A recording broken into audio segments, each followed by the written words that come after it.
प्रिय बंधुओं, दूरदर्शन के सप्तगिरी चैनल के गुलदस्ता कार्यक्रम में आप सबका हार्दिक स्वागत है। आज पूरे देश में श्री राम नवमी का पर्व दिन बड़े धूमधाम से मनाया जा रहा है। इस शुभ अवसर पर आप सबको दूरदर्शन के सप्तगिरी चैनल की ओर से हार्दिक शुभकामनाएं। तो ये ऐसा अवसर है जब हम श्री राम नवमी के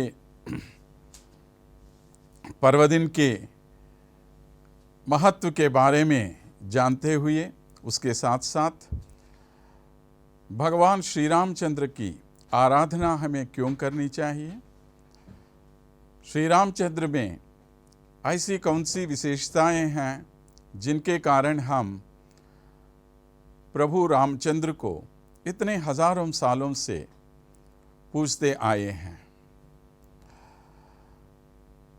तो जब कभी हम राम की कथा के बारे में कुछ बोलना शुरू करेंगे तो रामायण की याद तो हर एक को आ जाती है।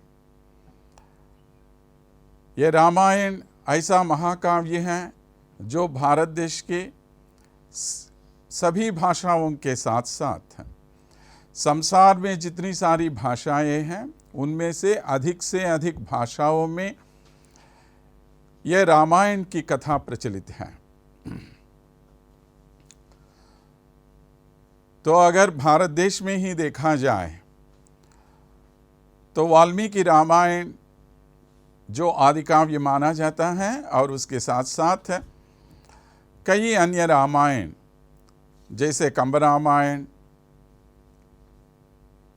वैसे दोड्ड रामायण, रंगनाथ रामायण, अध्यात्म रामायण, इस प्रकार बहुत सारे रामायण हमारे देश में प्रचलित हैं। हर एक प्रांत में उन प्रांतों के अनुसार रामायण की कथा वहाँ पर प्रचलित है। रामो रामो रामो नाम भवन प्रजानाम कथा कहते हैं वाल्मीकि महर्षि।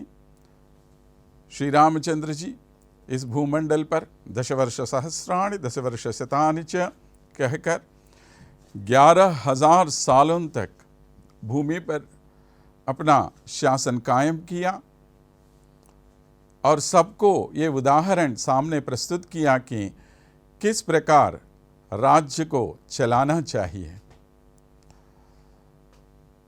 तो रामायण में जितना महत्व, संस्कृत रामायण में जो महत्व हमें दिखाई देता है उतना ही महत्व हमें हिंदी में गोस्वामी तुलसीदास से विरचित रामचरितमानस में भी दिखाई देती है। तो ये महानता क्या है, ऐसा कौन सा गुण इस ग्रंथ में हमें मिल रहा है जिसके कारण लगभग हर एक घर में एक पारायण ग्रंथ के रूप में रामचरितमानस आज विराजमान है।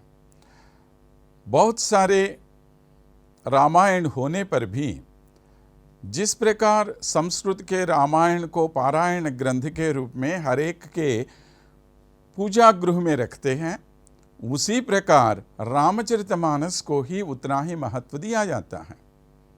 तो क्यों दिया जाता है ये महत्व? क्योंकि महात्मा तुलसीदास ने अपना पूरा मन लगाकर पूरी भक्ति के साथ पूरी नियम निष्ठाओं के साथ रामायण की रचना की। उन्होंने ये मान लिया कि भगवान महादेव की उनको आज्ञा ये मिली कि उनकी आज्ञा के अनुसार ही वे रामचरितमानस लिखने के लिए उद्युक्त हो गए। तो आइए आज हम थोड़ी सी चर्चा करेंगे वाल्मीकि रामायण और उसके साथ साथ गोस्वामी तुलसीदास के रामचरितमानस में क्या क्या समानताएं हैं, क्या क्या भिन्नताएं हैं। संस्कृत रामायण की रचना प्रारंभ हुई महर्षि वाल्मीकि के कुछ प्रश्नों के साथ। महर्षि वाल्मीकि ने पूछा देवर्षि नारद से, प्रभु इस दुनिया में ऐसा कौन सा आदमी है जो सत्यवान हो, जो गुणवान हो, जो वीर्यवान हो। इस प्रकार 16 प्रकार के गुणों के बारे में उन्होंने पूछा और उसके उत्तर में नारद महर्षि ने उनको बताया, ऐसे 16 गुण परिपूर्ण एक ही आदमी इस दुनिया में है, वो है श्री रामचंद्र। तो इस प्रकार अगर देखा जाए तो श्री रामचंद्र को मानवों में उत्तमोत्तम मानव के रूप में दर्शाया गया है वाल्मीकि रामायण में। लेकिन रामचरितमानस में मैंने इन दोनों की रचनाओं को भी हमें याद रखना चाहिए। कई हजारों सालों के बाद रामचरितमानस की रचना प्रारंभ हुई है।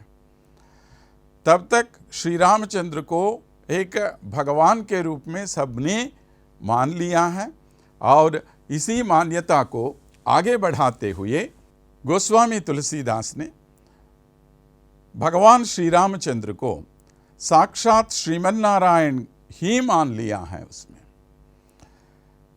ऐसे कई संदर्भ हैं जहां पर हम देख सकते कि किस प्रकार श्री रामचंद्र जी को इन्होंने पूरा भगवान ही मान लिया। भगवान का अवतार नहीं, भगवान ही उन्होंने मान लिया है।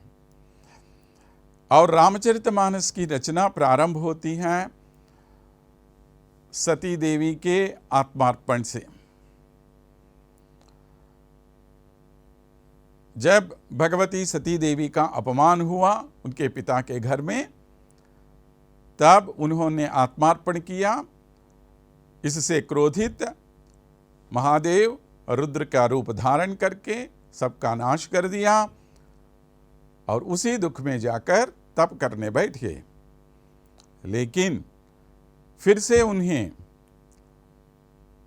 उत्सुकित करके फिर से उनसे ये सृष्टि के कार्य में उनका जो भाग है उसे सही तरीके से निभाने के लिए इन्होंने सोचा, इन्होंने माने सभी देवताओं ने सोचा किस प्रकार हम उनको फिर से इस संसार के कार्यक्रमों में माने इस विश्व के कार्यक्रम में भागीदार बनाए। लेकिन भगवान महादेव तप में बैठे हुए थे। किन के बारे में तप कर रहे थे वे, उसके बारे में बताते हुए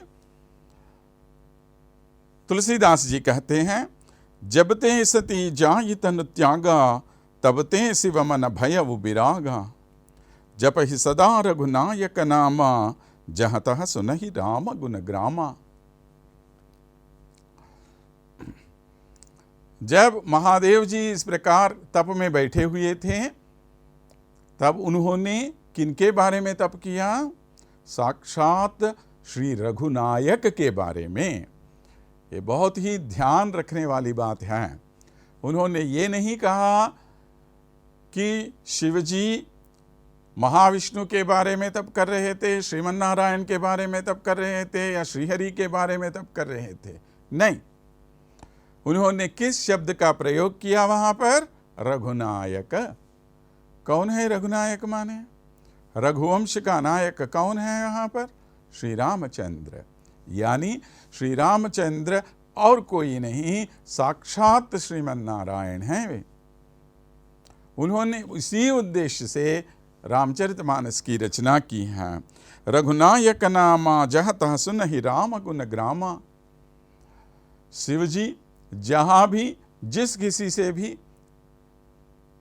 चाहे कोई भी संदर्भ हो, हर एक संदर्भ में किनका गुणगान करते रहते हैं? हर एक क्षण हर पल वे श्री रामचंद्र जी का गुणगान करते रहते हैं। इस प्रकार रामचरितमानस के प्रारंभ में ही उन्होंने ये स्पष्ट कर दिया कि श्री रामचंद्र माने कोई मामूली मानव नहीं है। पूरे संसार को चलाने, पूरे विश्व को अपने वश में रखने वाले जो भगवत शक्ति है वो भगवत शक्ति श्री रामचंद्र हैं। इस प्रकार उन्होंने हमें पहले ही साबित किया।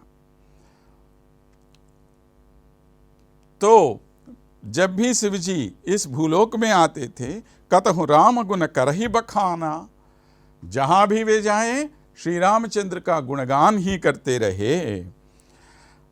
उनका मन हर पल श्री रामचंद्र के चरणों पर ही लगा हुआ है। नित नहीं हो ये राम पद प्रीति, हर पल उनका मन श्री रामचंद्र के पांवों पर ही लगा हुआ है। तो इस प्रकार कई ऐसे संदर्भ हमें दिखाई देते हैं जहां पर गोस्वामी तुलसीदास जी ने यह स्पष्ट कर दिया कि श्री रामचंद्र जी साधारण सा मानव नहीं है।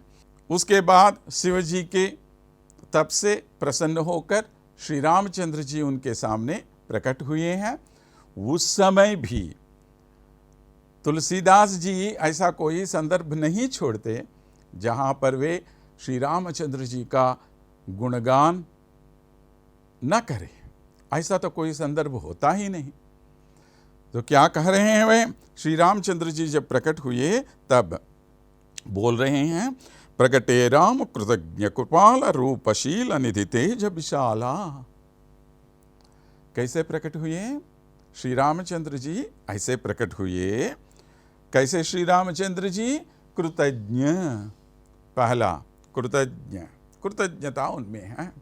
सबसे बड़ी विशेषता होती है हर एक के लिए। आजकल ऐसे लोग बहुत कम ही दिखाई देते हैं हमें। तो श्री रामचंद्र जी ऐसे कृतज्ञ। तो कृतज्ञता का हर पल पालन करने वाले हैं श्री रामचंद्र। कृपाला, सब पर दया दिखाने वाले हैं ये। रूपशील निधि, तो इनका रूप, इनका सौंदर्य इतना महान है कि उनके बारे में कहते हुए वाल्मीकि महर्षि कहते हैं, पुंसाम मोहन रूपाया। माने स्त्री के सौंदर्य से अगर कोई पुरुष उसकी ओर आकर्षित हुआ तो उसमें कोई बड़ी बात नहीं होती। वैसे ही पुरुष के सौंदर्य से कोई स्त्री आकर्षित हुई तो उसमें भी कोई बड़ी बात नहीं है। लेकिन जब एक पुरुष के सौंदर्य को देखकर दूसरा पुरुष भी ये माने कि वाह कितना सौंदर्यवान है ये, वो होता है असली सुंदरता, असला सौंदर्य वो होता है।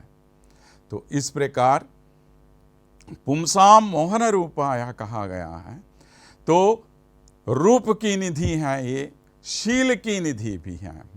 देखिए, माने इनका जो चरित्र है, सबसे उत्तमोत्तम चरित्र अगर किसी का हो तो वो श्री रामचंद्र जी का। पहले ही हमने कहा षोडश गुण परिपूर्ण है श्री रामचंद्र जी। तो ऐसे षोडश गुणों से युक्त श्री रामचंद्र जी का वर्णन करने में एक भी संदर्भ को खोना नहीं चाहते गोस्वामी तुलसीदास। तो हर पल उनके बारे में वे कहते ही रहते हैं। और रामचरितमानस लिखने में उनका सबसे बड़ा उद्देश्य ये भी था कि मानवों के सामने एक ऐसा उत्कृष्ट से उत्कृष्ट उदाहरण स्थापित करना कि उस उदाहरण से सभी मानवों को लाभ मिले और हर एक मानव उससे उत्प्रेरित होकर उस प्रेरणा से भगवान श्री रामचंद्र के दिखाए गए मार्ग में अपने जीवन को आगे ले बढ़े और अपने जीवन को सफल व सार्थक बना दे। तो इसीलिए हर पल वे उसको भी ध्यान रखते थे।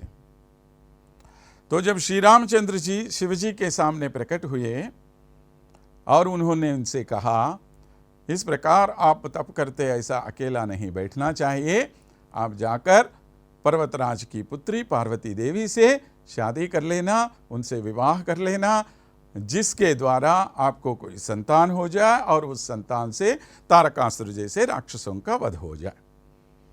तो ये है उनका पहला उद्देश्य। लेकिन इस समय में तुलसीदास ने जो बात हमारे सामने रखी उसको ध्यान रखने वाली बात है ये। मातु पिता गुर प्रभु कई बानी बिनहि विचार करिया, शुभ जानी तुम्ह सब भांति परम हितकारी, अज्ञा सिर पर नाथ तुम्हारी। प्रभु इस दुनिया में किसी को भी अपनी माता की आज्ञा, पिता की आज्ञा और गुरु की आज्ञा को कभी नहीं टालनी चाहिए। वैसे ही आपकी आज्ञा को भी मैं कभी टालता ही नहीं। आपने जो कहा मैं उसके अनुसार चलूंगा, ऐसा उन्होंने उनसे कह दिया। तो वो सीधा ये भी कह सकते थे कि मैं आपकी आज्ञा का पालन करूंगा, लेकिन इस समय उन्होंने उनके मुंह से जो बात तुलसीदास जी ने कहवाई वो बात ये है कि किसी को भी माता की आज्ञा को टालनी नहीं चाहिए और पिता की आज्ञा को, गुरु की आज्ञा को। तो ये सब कहने का उद्देश्य क्या है? उद्देश्य ये है कि मानव को धर्म का पालन करना ही चाहिए। जब तक मानव धर्म का पालन करेगा तब तक श्री रामचंद्र जी के दर्शाए गए मार्ग पर वो आगे बढ़ेगा। धर्म की स्थापना होगी इस संसार में, धर्म ही सब कुछ होता है। तो उसके बाद शिव जी गए और पार्वती माता से उनका विवाह हो गया।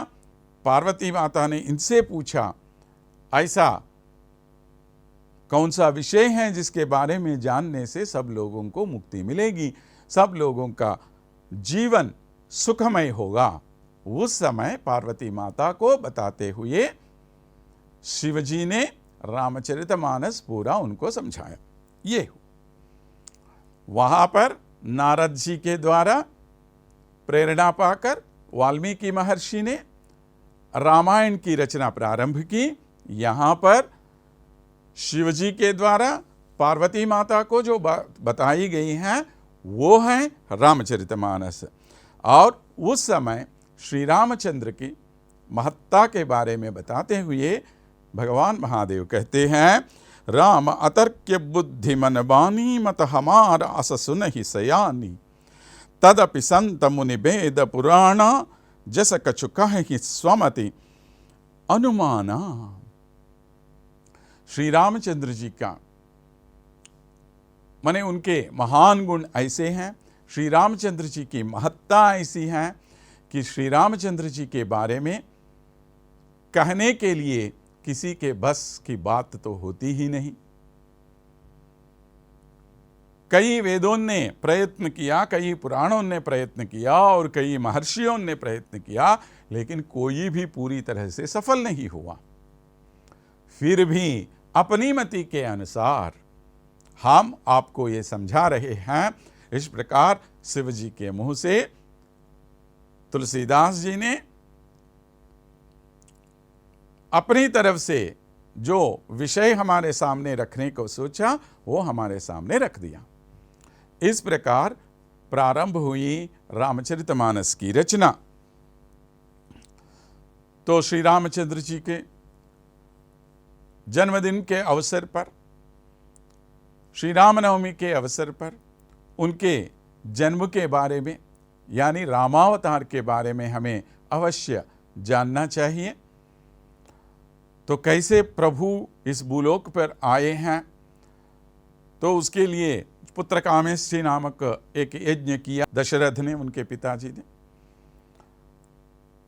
और यज्ञ पुरुष ने आकर उनको एक पायस पात्र दिया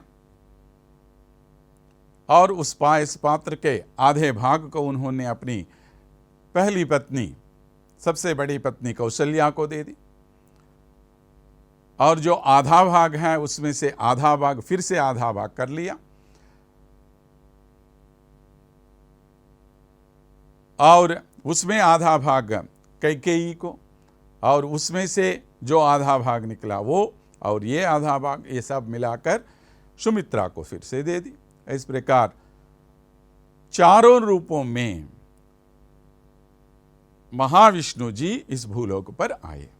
साधारणतः लोग ये मानते हैं कि सिर्फ श्री रामचंद्र ही महाविष्णु का अवतार हैं और बाकी सब उनके अनुयायी, जैसे लक्ष्मण जी आदिशेष का अवतार हैं, इस प्रकार मानते रहते हैं। लेकिन उधर संस्कृत के रामायण में भी वैसे ही रामचरितमानस में भी यह बात स्पष्ट रूप से कही गई है कि भगवान विष्णु ही चारों रूपों में यहाँ पर अवतरित हुए। श्री हरि चारों रूपों में कश्यप आदित्य महातप किन्हा।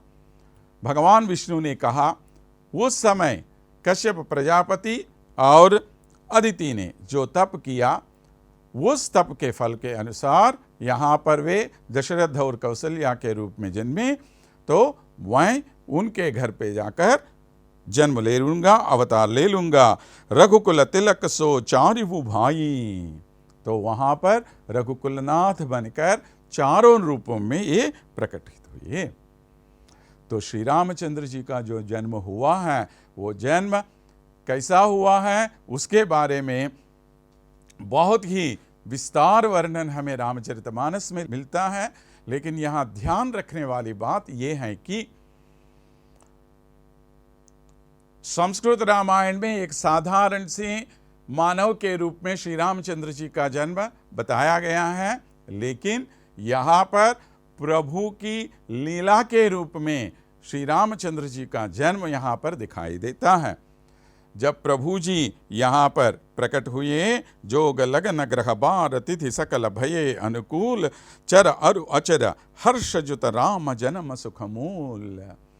जब प्रभु जी यहाँ पर अवतरित होने का समय हो गया है, सब प्रकार के योग, लग्न, ग्रह, वर, तिथि सब अनुकूल हो गए हैं और भूमि पर रहने वाले सभी जड़ चेतन सब में एक ही प्रकार का एक सुखमय वातावरण, एक प्रशांतमय वातावरण फैल गया है। और नवमी तिथि मधुमास पुनीता, शुक्ल पक्ष अभिजित हरि प्रीता। यहाँ पर मधुमास में यानी चैत्र मास में नवमी तिथि पर शुक्ल पक्ष में अभिजित मुहूर्त में मध्य दिवस अतिशीता न घामा, जब न ज़्यादा ठंडी है और न ज़्यादा गर्मी, ऐसे समय में पावन काल लोक विश्रामा, तब श्री रामचंद्र जी का अवतार हुआ। कैसे हुआ? भये प्रकट कृपाला दीन दयाला कौशल्या हितकारी, हर्षित महतानी मुनि मनहारी अद्भुत रूप विचारी, लोचन अभिरामा तनु घन श्यामा निज आयुध भुज चारी, भूषण बनमाला नयन विशाला शोभा सिंधु खरारी। कैसे प्रकटित हुए हैं प्रभु यहाँ पर, चार भुजाओं के साथ, वैजयंती माला के साथ, नीलमेघ श्याम का यहाँ पर जन्म हुआ। उनको देखते ही बहुत ही आश्चर्यचकित हो गई हैं कौशल्या मैया, क्योंकि उन्होंने कभी ये नहीं सोचा उनके गर्भ से ऐसे भगवान जी का जन्म ही होगा।